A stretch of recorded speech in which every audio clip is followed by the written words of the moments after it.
vésicaux ou bien mésentériques. Et à ce niveau-là, il va prendre ses œufs.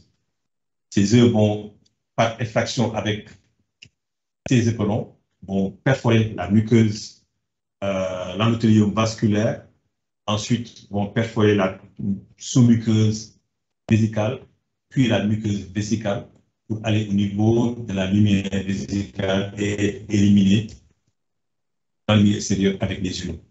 Maintenant, c'est ce trajet-là qui va entraîner donc des traumatismes, avec notamment donc une hémorragie, qui explique que le maître symptôme au cours de la bilirubine urinaire va être l'hématite.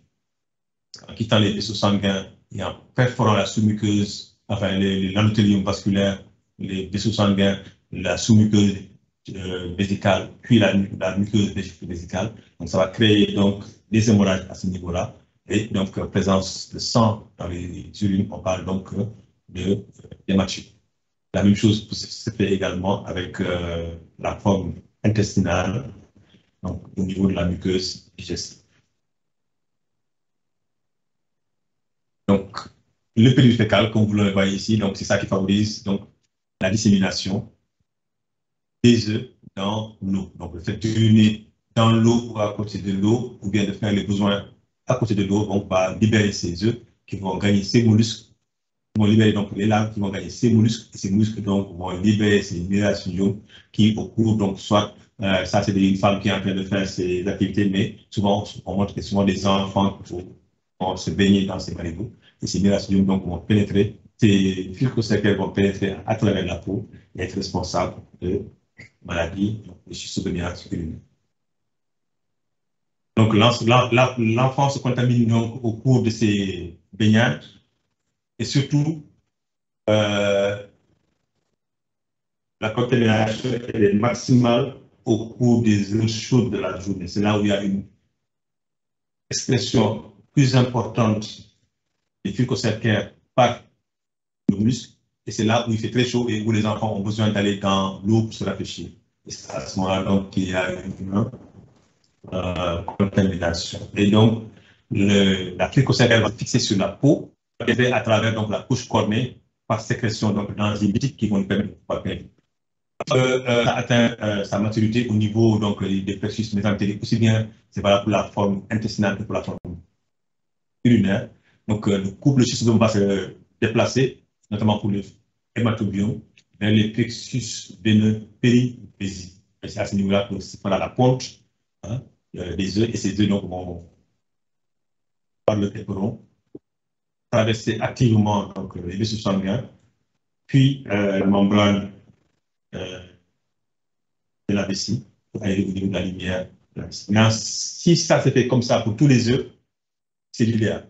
À ce moment-là, donc, tous les œufs vont sortir. Mais ce qui fait la gravité, c'est que malheureusement, au cours de cette migration, certains œufs vont être disséminés par le courant sanguin vers d'autres organes et d'autres ne pourront pas arriver jusqu'à la lumière vésicale. Donc, ils vont être bloqués dans la sous-muqueuse vésicale et à ce niveau-là, il va y avoir une manifestation inflammatoire avec la formation de granulome inflammatoire qu'on appelle le granulome bilharzien. Et il va y avoir également une perte de l'élasticité de la muqueuse de la vessie, mais également de l'urétère. Et donc, ça va entraîner donc des calcifications qu'on peut observer et plus grave encore la survenue d'une tumeur vésicale qui va être responsable de cancer de la vessie. Et pour les autres qui sont emportés par le courant, donc ils vont aller coloniser d'autres organes, tels que le poumon, tels que le foie ou d'autres organes, ils vont créer là-bas donc des granulomes bilharziens responsables de cancer ultérieur. La contamination, comme on l'a dit, donc, se fait par voie cutanée, donc c'est les phycocercaires qui pénètrent à travers la peau et qui vont aller contaminer l'enfant.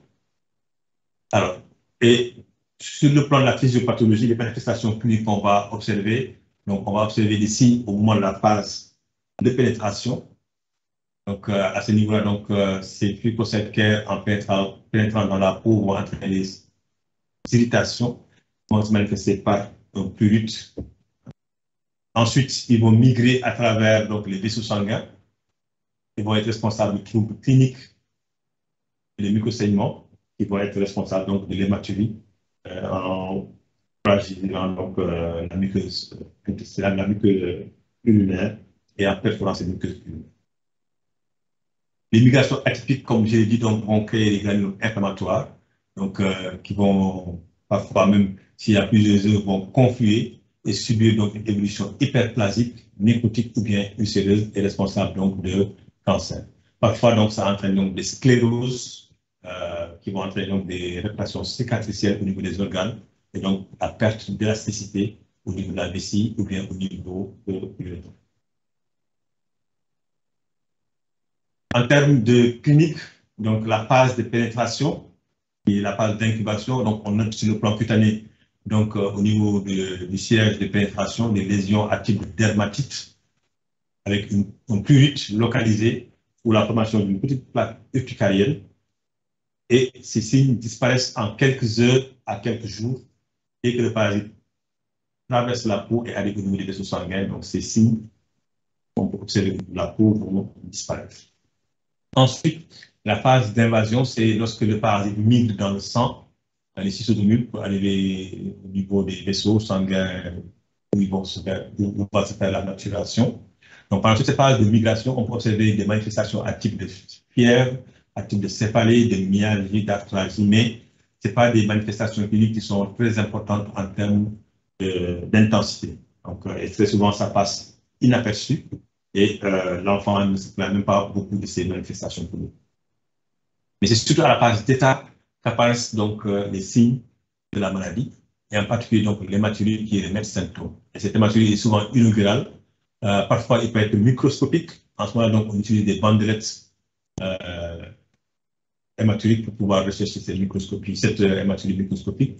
Mais macroscopiquement, souvent, donc, on observe, donc, comme vous le voyez ici sur cette image, donc, une hématurie très importante et qui est souvent indolore, mais qui parfois peut s'accompagner d'une discrète douleur, mais le plus souvent c'est indolore, d'évolution capricieuse, hématurie qui peut être terminale, peut être parfois totale, avec présence de caillots. Et dans certaines contrées, malheureusement, les croyances font qu'ils disent qu'un enfant qui n'a fait pas d'hématurie ne sera pas un homme mature. Et souvent, donc, les enfants ont tendance à ne pas déclarer donc, cette hématurie à leurs parents. Et donc, ils vont continuer à faire de bilharziose calmement et puis, ultérieurement, vont développer des manifestations cliniques.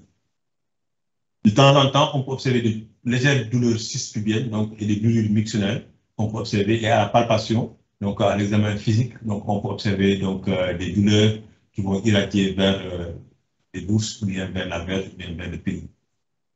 De temps en temps, on peut observer d'autres signes tels qu'une pollacurie qu'on peut observer. Lorsque l'atteinte touche maintenant certains organes, comme par exemple lorsqu'il y a la présence des œufs au niveau de la muqueuse urinaire, au niveau de la muqueuse vésicale ou bien au niveau de l'urétère, on peut observer donc une perte de l'élasticité et des crises de cystite à type avec également des coliques néphrétiques donc, qui peuvent donc, être très douloureuses et être responsables d'une consultation du fait de manifestations cliniques qu'on observe.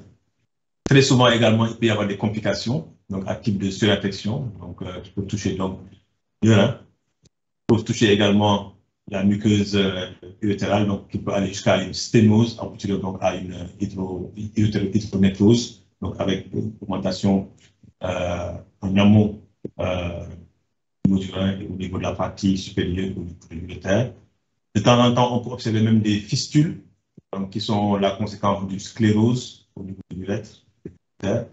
Et la transformation cancéreuse est vraiment la manifestation la plus grave, associée également à une insuffisance rénale. Et vous avez ici un granulome bilharzien centré sur un œuf et qui va donc développer donc, un cancer qui peut être des cancers urotériels ou bien des cancers plus ou moins graves en fonction du type de cancer qu'on va observer. Le diagnostic se fera par donc, le diagnostic passera par le diagnostic non spécifique d'abord, qui permet donc de pouvoir donner des orientations